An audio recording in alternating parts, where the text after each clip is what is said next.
How to fix floating keyboard on Android. Hi everyone, welcome back to our channel Genie Guide. So in today's video I'll simply guide you on how you can fix floating keyboard on your Android phone. So just make sure to watch this video till the end.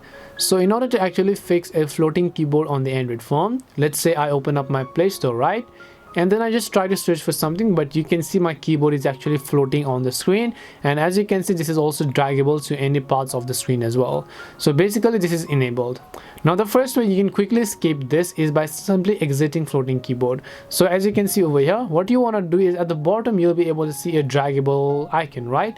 So you just have to press and hold on it until you see this blue thing pop up over your screen, and then over here just drag it down to the bottom, and now you can see it will basically switch back to the normal mode.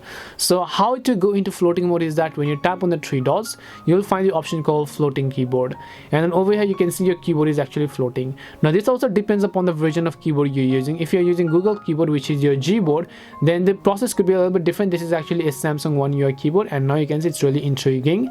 If you want, you can just turn that feature off. And this is how you can actually fix the floating keyboard on Android. We hope the video was really helpful, and if it did help you, then make sure to leave a like and subscribe to the channel. If you have got any more questions, feel free to leave them down.